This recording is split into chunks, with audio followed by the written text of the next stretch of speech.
Hello बच्चों। आज बेटा हम लोग नेक्स्ट कंसंट्रेशन टर्म की बात करेंगे, मोलेलिटी की। तो मोलेलिटी बेटा क्या होता है? देखो, मोलेलिटी को डिनोट करते हैं बेटा स्मॉल एम से। मोलेलिटी को स्मॉल एम से डिनोट करते हैं। मोलेलिटी होता क्या है बेटा? देखो, the number of moles of solute present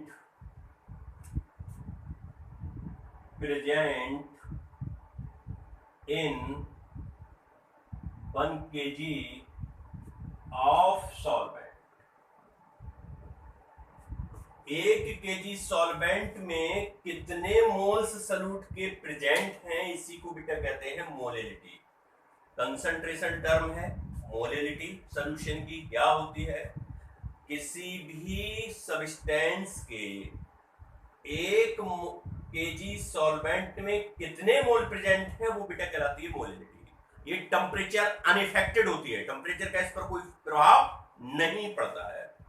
तो बेटा जरा फार्मूला देखो क्या निकल के आएगा। तो मोलेलिटी इक्वल टू आएगा बेटा, मोलेलिटी इक्वल टू आएगा number of moles of solute upon mass of solvent in KG. बेटा मोलिलिटी को स्मॉल एम से डिनोट कर लेते हैं। देखो नंबर ऑफ मोल्स बेटा कैसे निकालते हैं? नंबर ऑफ मोल्स, बोलो भाई, नंबर ऑफ मोल्स कैसे निकालते हैं? Mass of solute in gram upon molecular mass of solute into बेटा mass of solvent in KG. तो बेटा ये मोलेलिटी इक्वल टू बेटा हो जाएगा मास ऑफ सॉल्यूट को मैं कह देता हूं W, सॉल्यूट है तो B लगा देता हूं। मॉलिक्यूलर मास बेटा सॉल्यूट का है तो यहाँ B लगा देता हूं। मास ऑफ सॉल्वेंट है तो बेटा इसको WA से डिनोट कर देता हूं, लेकिन ये है काय में? किसमें बेटा है? ये इन केजी। अगर ये ग्राम में दिया है मास ऑफ सॉल्वेंट, तो बेटा इसको किलोग्राम में कन्वर्ट करना पड़ेगा। तो 1000 से इसको क्या करेंगे? डिवाइड। वो वैल्यू ऊपर चली जाएगी तो अपने पास आ जाएगा मोलेलिटी इक्वल टू बेटा mass of solute into 1000 upon molecular mass of solute into mass of solvent. But बेटा ये काय में होगा? इन ग्राम। काय में बेटा होगा? इन ग्राम। यहां से बेटा फार्मूला से मोलेलिटी करके सॉल्यूशन की फाइंड आउट कर सकते हैं। बात क्लियर हो रही है? तो बेटा ये हमारा फार्मूला बेसिकली निकल के आया। देखो बेटा, अगर यूनिट की बात करें तो यूनिट की बेटा बात करें तो इसकी यूनिट क्या आएगी? यूनिट देखो बेटा भाई, ये क्या है फार्मूला? पहले वाले को देखो, फर्स्ट फार्मूला को, number of moles of solute. तो बेटा ये तो यूनिट हो गई मोल्स, और मास ऑफ सॉल्वेंट इन केजी, और ये यूनिट क्या हो गई? केजी। तो बेटा इसकी जो यूनिट आएगी वो आएगी मोल पर केजी।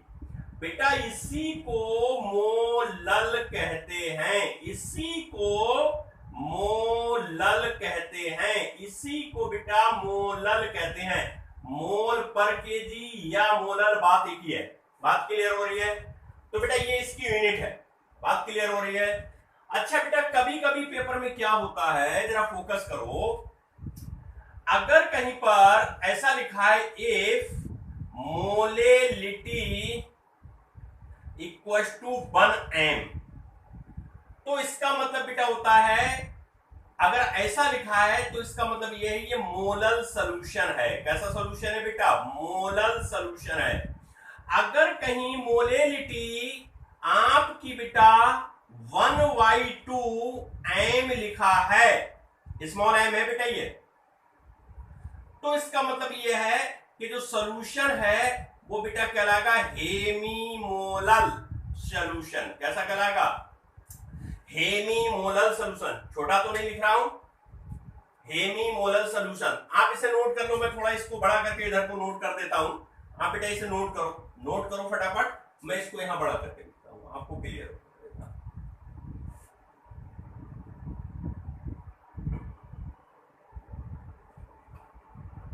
तो देखो बेटा, कई बार क्वेश्चंस में ऐसा लिखा होता है, क्वेश्चन में मोलेलिटी ऐसे लिखी होती है, if molality equals to 1m, तो इट मींस बेटा ये हुआ, it means molal solution, molal solution. अगर बेटा मोलेलिटी m/2 लिखा है, ये बेटा स्मॉल m है बच्चों, तो बेटा इसका मतलब ये हुआ ये हेमी मोलल सॉल्यूशन है, हेमी मोलल सॉल्यूशन है। अगर बेटा मोलेलिटी m/100 लिखा है, 10 लिखा है, तो बेटा ये देसी मोलल सॉल्यूशन है, देसी मोलल सॉल्यूशन कहलाएगा। अगर बेटा मोलेलिटी m/100 है, तो बेटा ये सेंटी मोलल सॉल्यूशन कहलाएगा। मींस जरा देखिए बेटा, मैं क्या कहना चाह रहा हूं, कई बार मोलेलिटी ऐसे नहीं लिखी होती है, ऐसे लिखा होता है कि सॉल्यूशन मोलल सॉल्यूशन है, या हेमी मोलल सॉल्यूशन है, या डेसी मोलल सॉल्यूशन है, या सेंटी मोलल सॉल्यूशन है।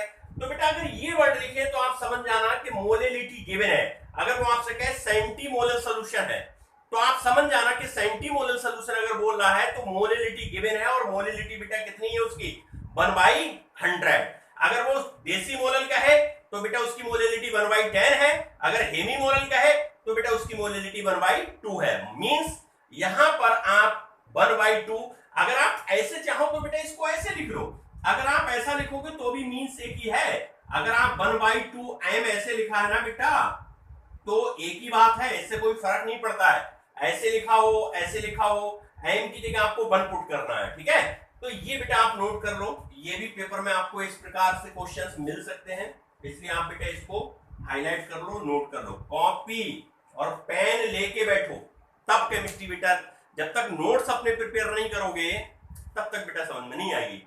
ये आपका काम है, ये आपको करनी ही करनी है। चलिए मैं इसको हटाता हूं। टेम्परेचर अनइफेक्टेड है बेटा ये कंसंट्रेशन, क्योंकि इसमें वॉल्यूम कहीं पर भी नहीं दिखाई दिया है आपको, मास बेटा यहां पर दिया है, दिखाई दिया है, तो बेटा ये टेम्परेचर अनअफेक्टेड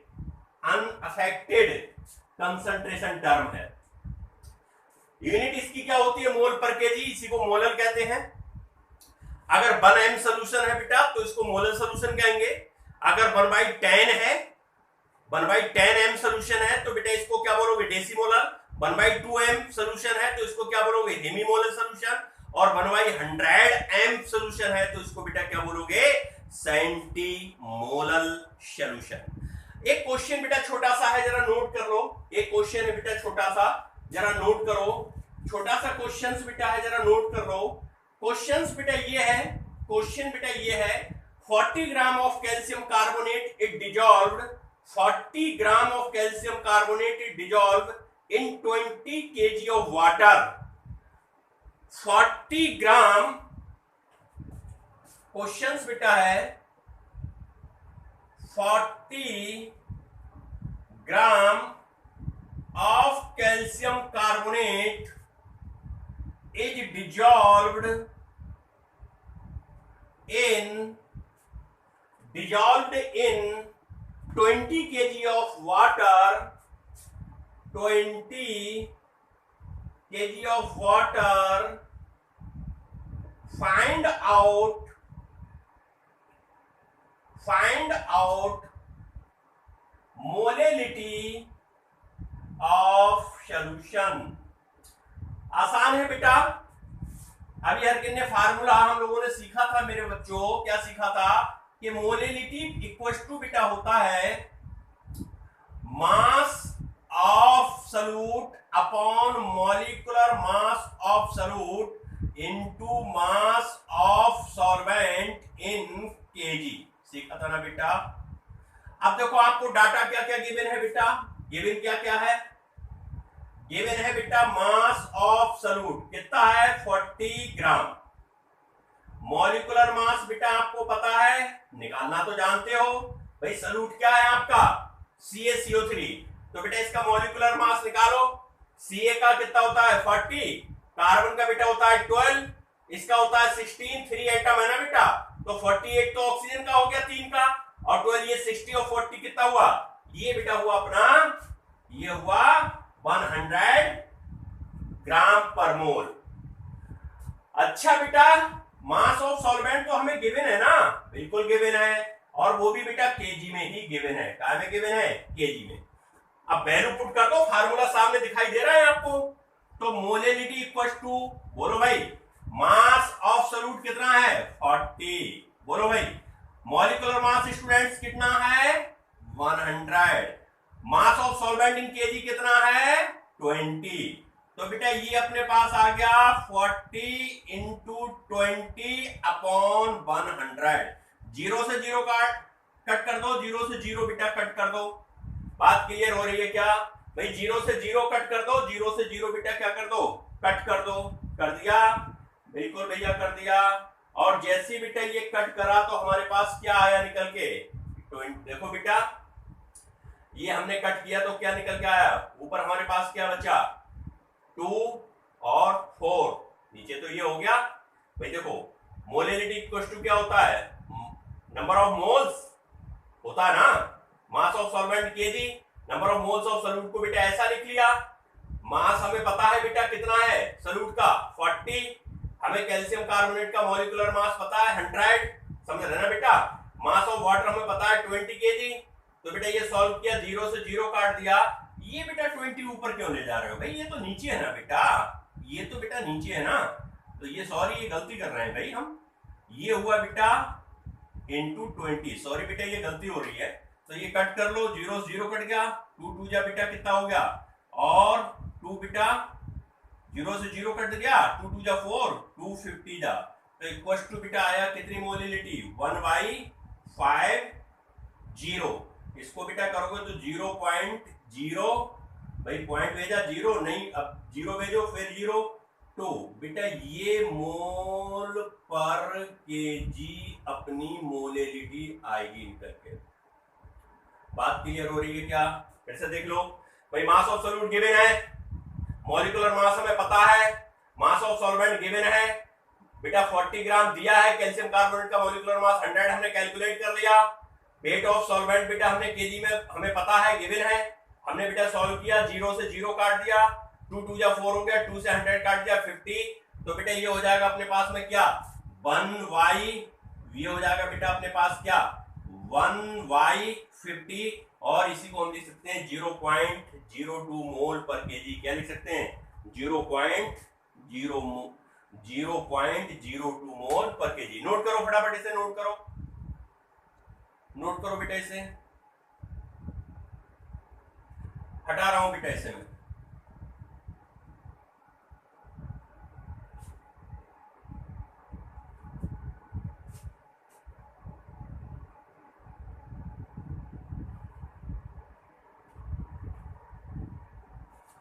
नेक्स्ट बेटा कंसंट्रेशन टर्म की बात करेंगे,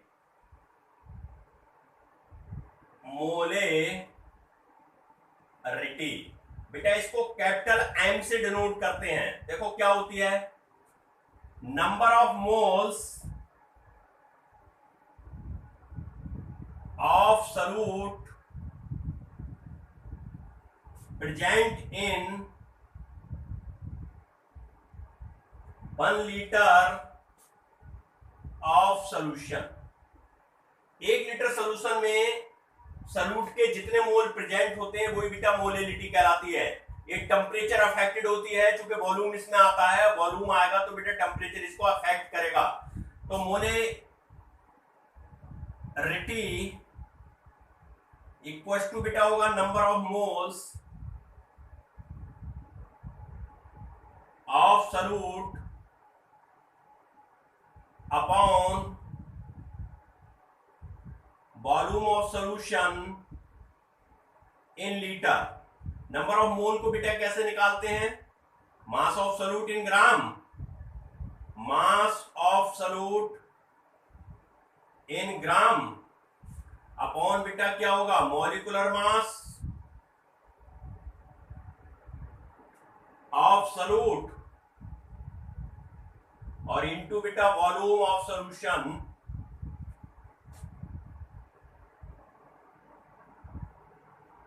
इन लीटर। तो बेटा ये हो जाएगा अपने पास मास ऑफ सॉल्यूट बेटा W कह देते हैं, सॉल्यूट का है, B लगा देते हैं, मॉलिक्यूलर मास बेटा सॉल्यूट का है इसलिए एम भी लिख दिया बेटा, वॉल्यूम बेटा लीटर में है तो ब्रैकेट में मैंने लीटर लिख दिया। अगर ml में गिवन है बेटा तो क्या करोगे? तो मास of solute upon molecular mass of solute, molecular mass of solute into volume बेटा इन ml। अगर ml में है तो बेटा इसको लीटर में कन्वर्ट करने के लिए 1000 से क्या करेंगे? डिवाइड, और वो ऊपर चला जाएगा मल्टीप्लाई। ये बेटा अपने पास एक फार्मूला निकल के आ रहा है काय का निकला बेटा? मोलरिटी का। अगर यूनिट की बात करें तो यूनिट बेटा देखो नंबर ऑफ मोल्स, ये तो मोल्स हो गए, ये बेटा सॉल्यूशन लीटर में हो गया तो इसकी यूनिट बेटा होगी मोल पर लीटर। क्या होगी बेटा? और इसी को बेटा कहते हैं मोलर। क्या कहते हैं? मोलर। तो मोल्स पर लीटर इसकी यूनिट होती है बेटा, ये इसी को क्या कहते हैं? मोलर कहते हैं। क्या कहते हैं? मोलर। नोट करो, फिर थोड़ी सी बात और बताता हूं इसके बारे में। नोट करो बेटा, नोट करो बेटा, नोट करो भाई।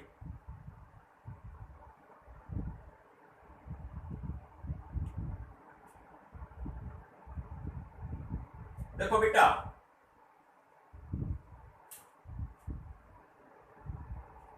अगर स्ट्रेंथ से मोलरिटी का रिलेशन निकाले तो देखो क्या निकल के आएगा स्ट्रेंथ से। अभी पीछे अपने फार्मूला पढ़ के आए हो हम लोग। देखो बेटा हम लोग जानते हैं कि मोलरिटी इक्वल्स टू बेटा क्या होते हैं?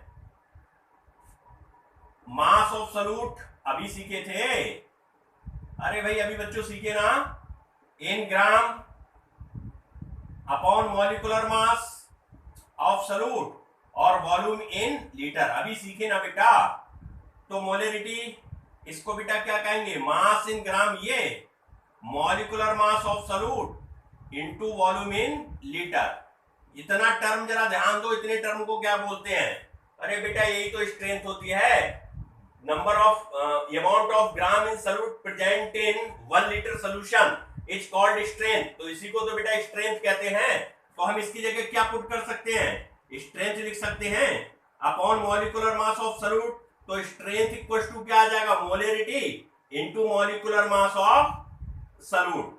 सॉल्यूट का मॉलिक्यूलर मास से अगर हम मोलरिटी को डिवाइड मल्टीप्लाई करते हैं तो बेटा हमारी स्ट्रेंथ निकल के आ जाएगी। तो ये फार्मूला भी काम का है भाई, जरा नोट कर लो सही से।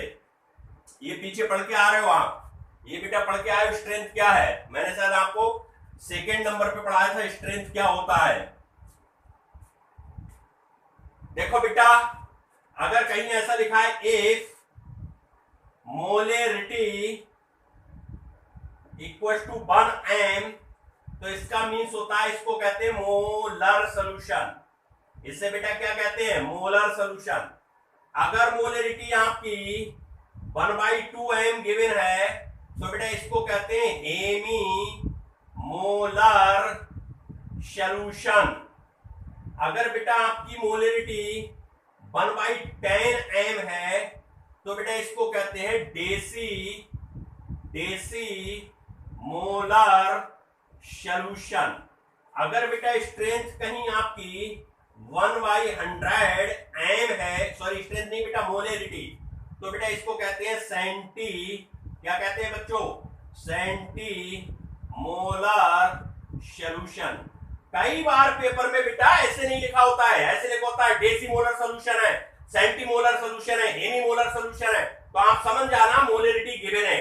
अगर हेनी है तो 1/2, अगर डेसिमोलर लिखा है तो 1/10, अगर सेंटीमोलर लिखा है तो 1/100 बेटा मोलरिटी की जगह लगाओगे। ये इंपॉर्टेंट है बेटा, इसको नोट करो, ये इंपॉर्टेंट है बेटा, इसको नोट करो, फटाफट इसे नोट करो, ये इंपॉर्टेंट है, नोट करो इसे, फटाफट नोट करो। अब देखो बेटा जरा थोड़ी सी बातें इसमें और करते हैं।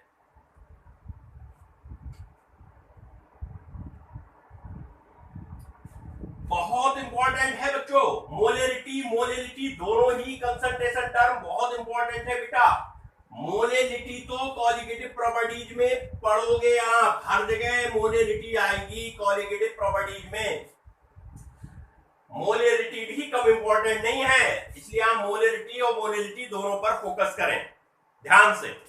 चलिए भाई, तो हरकिन ने बेटा ये फार्मूला बनाए। अब जरा मेरी बात को सुनो गौर से।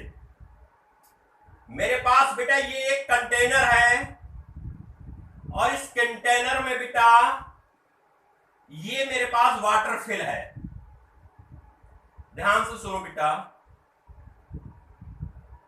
ये बेटा बिफोर डाइल्यूशन है।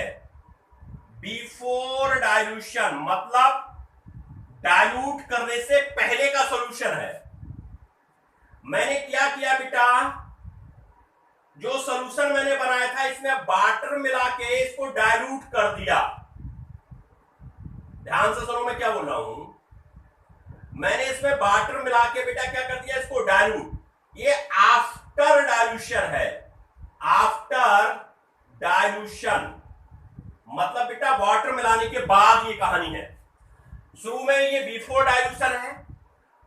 मैंने माना बेटा कि ये जो सॉल्यूशन है इसकी मोलरिटी m1 है, माना मैंने, और इसका जो वॉल्यूम है बेटा वो मैंने V1 माना।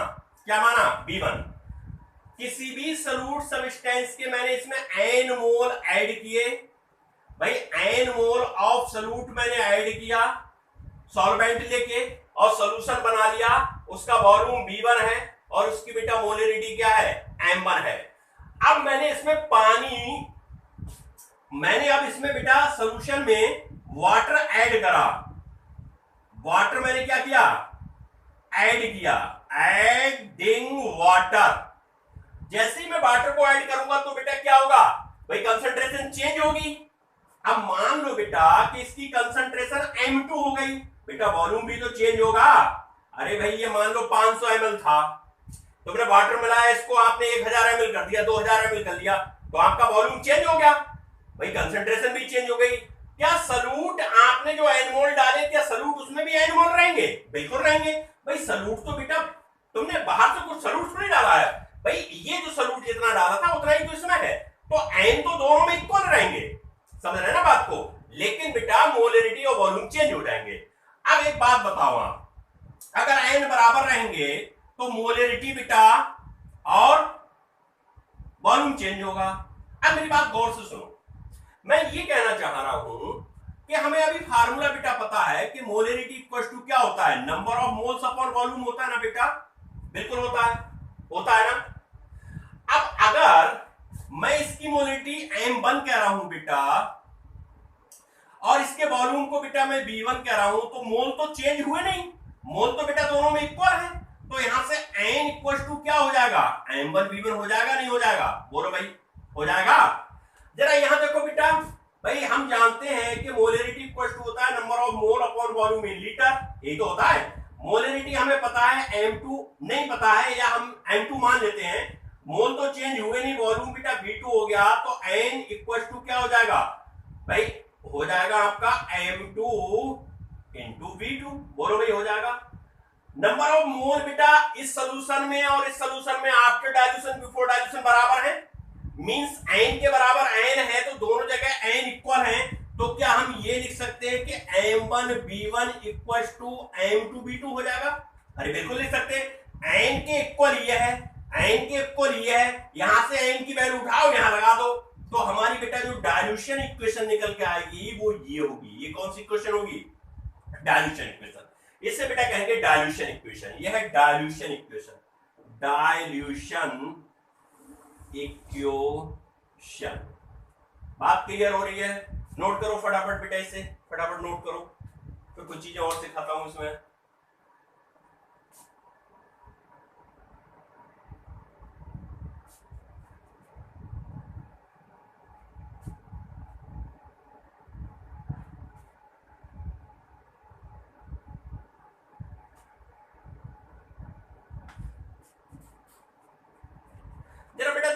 नेक्स्ट बात पे फोकस करो। ये हमारे पास एक कंटेनर है बेटा, और इस कंटेनर में ये कोई सोल्यूशन भरा हुआ है। एक कंटेनर बेटा ये है, ये बेटा कोई सोल्यूशन भरा हुआ है। मान लो बेटा कि इसकी मोलरिटी M2 है, वॉल्यूम बेटा इसका V2 है। मान लो इसकी मोलरिटी M1 है, वॉल्यूम बेटा इसका क्या है, वॉल्यूम बेटा V1 है, और इसमें डिजॉल्व सॉल्यूट के मोल N1 है, और इसमें डिजॉल्व सॉल्यूट के मोल N2 है। बात क्लियर हो रही है? ये बेटा सोल्यूशन 1 है, ये सोल्यूशन फर्स्ट है, और ये सोल्यूशन बेटा सेकंड है। एज्यूम कर लो, एज्यूम कर लेते हैं कि भाई मान लो कि ये 0.5 m HCl का 200 ml सोल्यूशन है। मान लेते हैं बेटा, एज्यूम कर रहे हैं बेटा, मान लेते हैं ये 0.8 m HCl का 500 ml सोल्यूशन है, मान लेते हैं बेटा। अब दोनों बेटा सेम सब्सटेंस के सोल्यूशन है। हमने क्या करा, इन दोनों को एक बड़े से कंटेनर में लिया, और बड़े से कंटेनर में बेटा इन दोनों को डाल दिया। ये सॉल्यूशन बेटा हमारा बन गया। अब बेटा इसमें मोलों की संख्या, अगर मान लो बेटा इसका 1 मोल है, इसका आधा मोल है, तो मोल तो इसमें 1.5 हो गए ना, 1.5 हो गए। वॉल्यूम बेटा इसका अगर 200 ml है, इसका 500, तो वॉल्यूम 700 ml हो गया। समझ रहे ना बात को? लेकिन मोलरिटी भी तो बेटा चेंज हो जाएगी। तो वॉल्यूम बेटा इसका मान लेते हैं कितना है, बोलो भाई, वॉल्यूम कितना है? मान लेते हैं बेटा कि B3 हो गया, और मोलरिटी मान लेते हैं M3 हो गया। अब जरा फोकस करो बेटा, जब मिक्स सॉल्यूशन का मोलरिटी निकालेंगे, mixed solution, molarity of mixed solution, तो N1 plus N2 equal to N3 है। अरे भाई बिल्कुल है। इसका मोल अगर हाफ है, इसका मोल 1 है, इन दोनों को जब ऐड करेंगे तो इसमें मोल की नंबर तो 1.5 हो जाएगी। तो बेटा N1 plus N2 equal to N3 होगा। अच्छा, N1 का अभी फार्मूला हम के पढ़ के आ रहा हूं। N1 इक्वल टू क्या होता है, M1V1 plus M2V2 equal to बेटा N3 की जगह क्या लिख सकते हैं, बोलो भाई, M3B3 लिख सकते हो, बोलो भाई, लिख सकते हो। अब B3 बेटा कैसे लिखोगे, जरा यहां फोकस करो। B3 बेटा आया कहां से, अगर ये 200 ml है, ये 500 ml है, तो इसमें तो मिक्स कर देंगे तो 700 ml हो जाएगा। तो हम क्या लिख सकते हैं, B3 की जगह बेटा हम लिख सकते हैं, बोलो क्या लिख सकते हैं, B1 प्लस B2 लिख सकते हैं, बिल्कुल लिख सकते हैं। यहां से बेटा अगर M3 निकालें, इसकी मोलरिटी को फाइंड करें, molarity of mixed solution same substance के लिए, तो बेटा ये क्या हो जाएगा, M1B1 प्लस M2B2 अपॉन बेटा हो जाएगा B1 प्लस B2। बोलो भाई, अगर मिक्स्ड सॉल्यूशन बेटा आ जाए और वो भी सेम टाइप्स के हो, ध्यान रखेंगे सेम टाइप्स के हो, तब बेटा इस फार्मूला से हटके क्या कर लेंगे, मोलरिटी मिक्स्ड सॉल्यूशन की फाइंड आउट कर लेंगे। तो ये क्वेश्चन भी इंपॉर्टेंट है बेटा, जल्दी से नोट कर लो, फटाफट नोट करो, फिर आगे चले, फटाफट इसे नोट करो, फिर आगे चले, फटाफट बेटा इसे नोट कर लो, फिर आगे चलते हैं।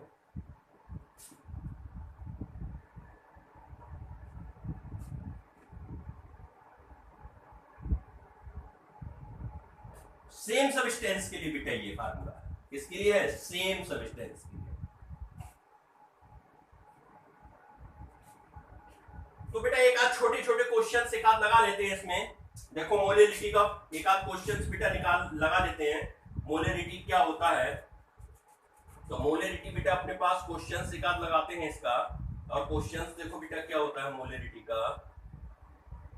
क्वेश्चंस बेटा देखो मोलरिटी का क्वेश्चंस बेटा एक आध लिखो, नोट करो भाई, नोट करो बेटा। 30 gram of urea solution having 100 litre volume, 30 gram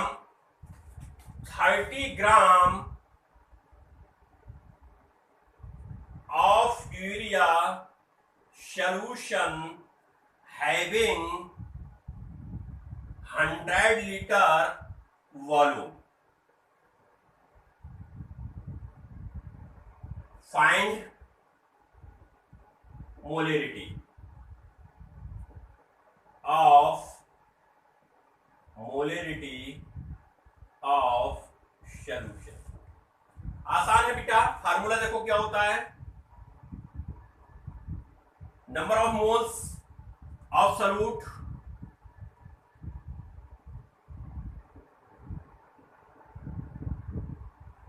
upon बेटा volume of solution in litre. इसको बेटा इजी कर लो, नंबर ऑफ मोल्स को कैसे निकालते हैं, mass of solute in gram, molecular mass of solute, volume in litre. Given क्या है बेटा, जरा गिवन डाटा को देखो। गिवन बेटा है WB कितना 30 ग्राम, ठीक है। वॉल्यूम बेटा इन लीटर गिवन है कितना 100 litre. Molecular mass of urea बोलो बेटा, यूरिया का फार्मूला क्या होता है NH2CONH2। तो इसका बेटा मॉलिक्यूलर मास निकालेंगे तो 14 + 2 + 12 + 16 + 14 और एक हाइड्रोजन का एक, तो 2 का 2 हो जाएगा। टोटल बेटा ये आएगा 60 ग्राम पर मोल। क्या आएगा 60 ग्राम पर मोल। वैल्यू लगाओ भाई। तो बेटा ये कितने ग्राम है 30 अपॉन 60 इंटू 100, 3 2 जा इक्वल टू बेटा आ जाएगा 1/200। ये बेटा 0 0 पॉइंट बेटा भेज लो, 1 0 फिर 0 बेटा 5 मोल पर लीटर। ये बेटा 1/200 आया ना, 1/200 आया, पॉइंट भेजा, 0 बढ़ाया, 0 फिर बेटा बाहर नहीं जाएगा, फिर बेटा 0 बढ़ा लो, फिर 0 बढ़ा लो, 0 बढ़ा लिया 5 चला जाएगा। ये बेटा आपके पास आंसर हो जाएगा। नोट कर लो, सरल सा क्वेश्चन से, इजी है, नोट करो, नोट करो बेटा। हटा रहा हूं ऐसे।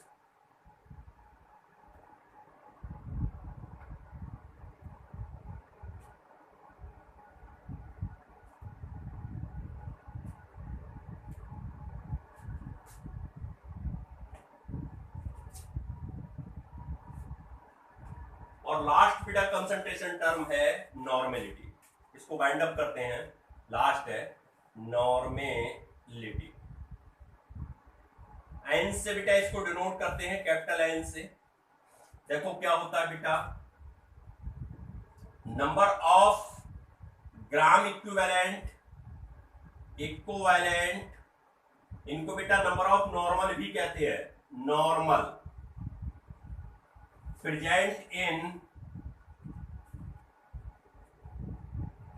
1 litre solution.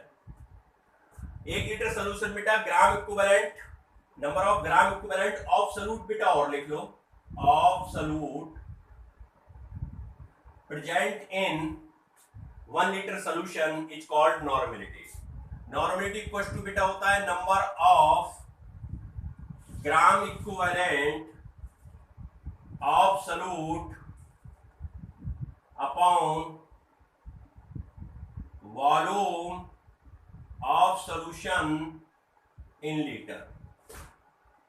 Number of gram equivalent को बेटा कैसे निकालते हैं जरा देखो, mass of solute in gram upon equivalent mass of solute और बेटा वॉल्यूम इन लीटर। तो बेटा ये नॉर्मेलिटी इक्वल टू बेटा हो जाएगा मास ऑफ सॉल्यूट इन ग्राम को W कह ले रहे हैं, B लगा देते हैं चूंकि सॉल्यूट का है, इक्विवेलेंट मास को बेटा EQ लिख लेते हैं, B लगा देते हैं चूंकि बेटा ये काय का है सॉल्यूट का है, और वॉल्यूम बेटा काय में है इन लीटर। तो बेटा इसको थोड़ा सा और सही कर लेते हैं, तो ये हो जाएगा mass of solute upon equivalent mass of solute into volume बेटा अगर ml में गिवन है तो 1000 से आपको डिवाइड करना पड़ेगा जो कि ऊपर जाएगा। ये बेटा अपना एक फार्मूला निकल के आ गया। बात क्लियर हो रही है क्या? अच्छा बेटा एक काम कर सकते हो कि सर इक्विवेलेंट मास कैसे निकालें, तो इक्विवेलेंट मास इक्वल टू बेटा होता है molecular mass upon N factor. अगर बेटा ये वैल्यू यहां पुट कर दे तो यही फार्मूला ये बन के आ जाएगा, mass of solute into 1000, equivalent mass की जगह क्या लिख सकते हो, molecular mass of solute upon N factor और इंटू बेटा वॉल्यूम इन ml। बोलो बात क्लियर हो रही है। एन फैक्टर बेटा ऊपर चला जाएगा तो नॉर्मलिटी इक्वल टू क्या आ जाएगा, mass of solute into N factor into 1000 upon बेटा molecular mass of solute into volume in ml। यहां बेटा ये फार्मूला से नॉर्मलिटी करके फाइंड आउट कर लेंगे। एन फैक्टर बेटा सबके लिए अलग अलग होता है, एसिड के लिए अलग होता है, बेस के लिए अलग होता है, सॉल्ट के लिए अलग होता है, आयंस के लिए अलग होता है, एलिमेंट्स के लिए अलग होता है। अगर कोई ऑक्सीडाइज या रिड्यूस होता है तो बेटा उसके लिए अलग होता है। एसिड में जितने रिप्लेसेबल H+ होंगे वही बेटा उसका एन फैक्टर होगा, बेस में जितने रिप्लेसेबल OH- होंगे वही उसका एन फैक्टर होगा। समझ रहे हो। सॉल्ट में कैटायन पर जितने कैटायन के एक मोल पर जितना पॉजिटिव चार्ज होगा, कैटायन के एक मोल पर जितना पॉजिटिव चार्ज होगा वो एन फैक्टर होगा। समझ रहे हो। अगर एलिमेंट का एन फैक्टर पूछे बेटा तो एलिमेंट्स का कैसे निकालोगे, उसका एटॉमिक मास अपॉन उसकी जितनी बैलेंसी होगी, बैलेंसी से एटॉमिक मास को डिवाइड करोगे। समझ रहे हो। एन फैक्टर कैसे निकलेगा, सॉरी बेटा, एन फैक्टर एसिड में रिप्लेसेबल H+, बेस में रिप्लेसेबल OH-, सॉल्ट में एक मोल कैटायन पर जितना पॉजिटिव चार्ज होगा, एक मोल कैटायन पर जितना पॉजिटिव चार्ज होगा, एलिमेंट की जितनी बैलेंसी होगी वो एन फैक्टर होगा। कैटायन या एनायन का जितना बेटा उस पर चार्ज होगा वो उसका एन फैक्टर होगा। तो इसको बेटा नोट करो, इसे बेटा नोट करो।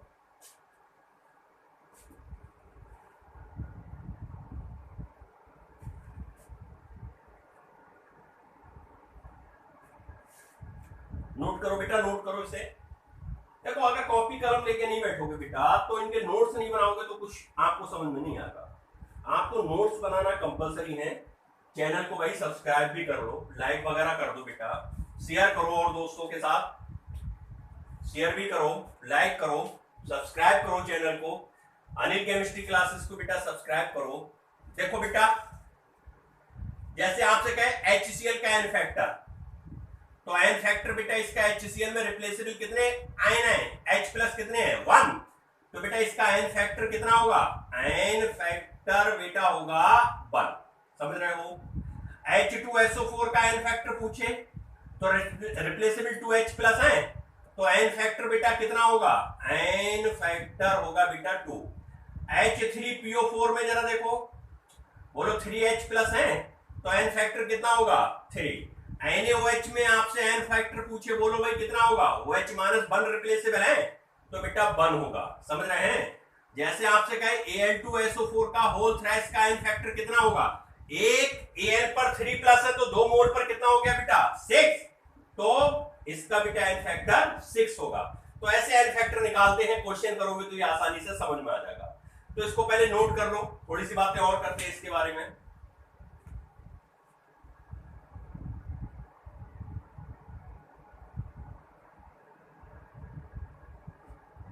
देखो बेटा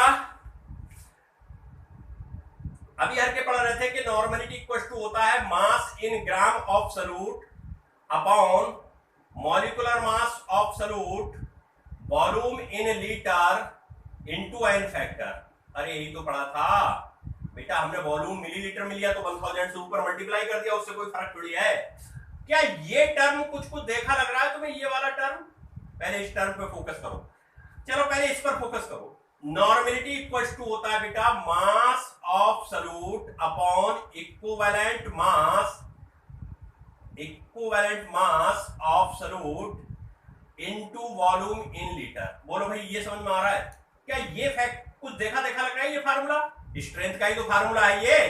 तो नॉर्मलिटी इक्वल टू क्या हो जाएगा, इसकी जगह स्ट्रेंथ लिख सकते हैं, equivalent mass of solute. Cross multiply करोगे करोगे तो स्ट्रेंथ इक्वल टू क्या आएगा, बोलो, इक्विवेलेंट मास ऑफ सॉल्यूट। एक फार्मूला बेटा ये निकल के आया, बोलो आया निकल के, बात समझ में आ रही है यहाँ।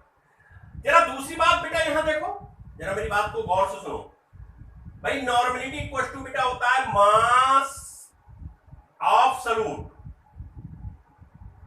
Upon molecular mass of solute into volume in litre into N factor. अभी तो सिखाया था तुम्हें भाई इक्विवेलेंट मास कैसे निकालते हैं, molecular mass upon N factor ऊपर चला जाएगा। क्या बेटा ये टर्म तुमको देखा देखा लग रहा है, बोलो ये वाला, अरे बिल्कुल लग रहा है। अरे मोलरिटी क्या होती है, मोलरिटी होती है mass of solute in gram upon molecular mass into volume in litre. तो इसको मोलरिटी कहते हैं, नहीं कहते हैं? बिल्कुल कहते हैं। तो इसकी जगह मोलरिटी लिख सकते हैं, बिल्कुल लिख सकते हैं। तो ये क्या फॉर्म हो जाएगा, ये अपने पास क्या आ जाएगा, ये आ जाएगा। यहां से बेटा अगर मोलरिटी को मैं इधर ले आऊं तो n upon m equal to n factor के बराबर हुआ, बोलो भाई हुआ, बिल्कुल हुआ। आप n फैक्टर यहां से भी निकाल सकते हो। अगर किसी भी सब्सटेंस की नॉर्मलिटी और मोलरिटी गिवन है तो आप n फैक्टर निकाल सकते हो, निकाल सकते हो, बिल्कुल निकाल सकते हो। अब जरा थर्ड बात पर फोकस करो, ध्यान से सुनो मैं क्या बोल रहा हूं। हम लोगों ने पढ़ा था कि स्ट्रेंथ इक्वल टू होता है स्ट्रेंथ इक्वल टू बेटा होता है molarity into molecular mass of solute होता है।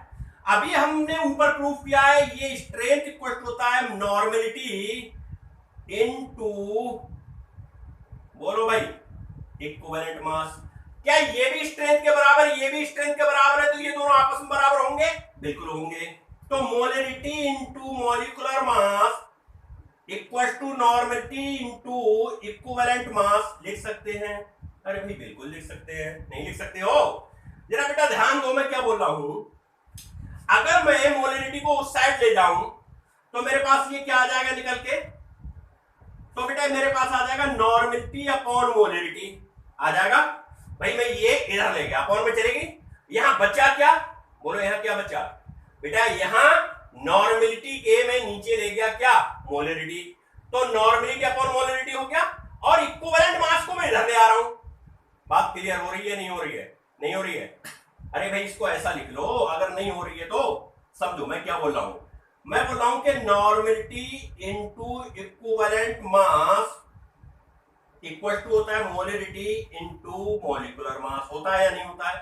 मैं कह रहा हूं मोलरिटी इधर लाओ, इधर लाओगे अपॉन में आएगी, तो यहां मॉलिक्यूलर मास बचा, ये इक्विवेलेंट मास उधर ले जाएगी, अपॉन में जाएगा, तो ये बेटा हो जाएगा मॉलिक्यूलर मास अपॉन इक्विवेलेंट मास।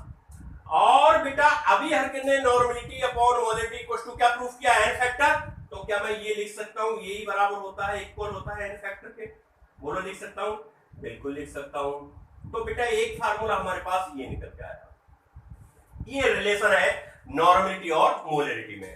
तो normality upon molarity equal to n factor, ये प्रूफ किया है। अभी strength equal to molarity into molecular mass, strength equal to normality into equivalent mass, ये बेटा अर्गन ने प्रूफ किया है। जब ये दोनों इक्वल करेंगे, क्योंकि स्ट्रेंथ के बराबर है, तो हम normality into equivalent mass equal to ये लिख सकते हैं। मोलरिटी हम इधर ले आ रहे हैं, इक्विवेलेंट मास को इधर ले जा रहे हैं, तो normality upon molarity equal to हो जाएगा molecular mass upon equivalent mass और इक्वल टू बेटा n फैक्टर। बात क्लियर हो रही है? बात क्लियर हो रही है? एक बेटा छोटी सी बात इसमें और पढ़ लो, बहुत छोटी सी है, 1 मिनट की चीज और है, 1 मिनट के लिए और पढ़ लो जरा सा। नॉर्मलिटी इक्वेशन बेटा सिमिलर, जैसे मोलरिटी इक्वेशन हमने पढ़ी है ना, सिमिलर ऐसी होती है, n1v1 इक्वल टू n2v2। ये बेटा नॉर्मलिटी इक्वेशन होती है, जैसे अभी मैंने आपको मोलरिटी इक्वेशन सिखाया था। और अगर सेम सॉल्यूशन मिक्स्ड की अगर नॉर्मलिटी निकालेंगे तो बेटा ये होता है n3 equal to n1v1 n2v2 upon v1 plus v2। ये बेटा अभी मोलरिटी में सिखाया था, सिमिलरली नॉर्मलिटी का फार्मूला होता है, ये सेम सब्सटेंस के लिए होता है, सेम के लिए बेटा, ये सेम सब्सटेंस के लिए है, सेम सब्सटेंस के लिए, जैसे वो सेम सब्सटेंस के लिए, सेम सब्सटेंस के लिए था, कौन सा वाला, मोलरिटी वाला, मिक्स सॉल्यूशन की मोलरिटी निकालने के लिए, वैसे बेटा नॉर्मलिटी मिक्स ऐसे निकालेंगे। तो आज ये हर की कंसंट्रेशन टर्म ओवर हो रहा है बेटा। अब हर के लोग बात करेंगे हेनरी लॉ की, बहुत इंपॉर्टेंट है, वेरी इंपॉर्टेंट है। और हेनरी लॉ में से क्वेश्चंस या डेफिनेशन कुछ ना कुछ जरूर आती है, 2 मार्क्स का या 3 मार्क्स का क्वेश्चन। तो अब नेक्स्ट वीडियो लेक्चर में हम लोग उसकी बात करेंगे। कंसंट्रेशन टर्म हमारा आज ओवर हो रहा है। इंटैक्ट क्वेश्चन मैं करा चुका हूँ, हमारे यूट्यूब चैनल पे आप देख लो। तो इस प्रकार से ये कंप्लीट हो रहा है बेटा concentration terms. Okay, thank you बेटा, थैंक यू।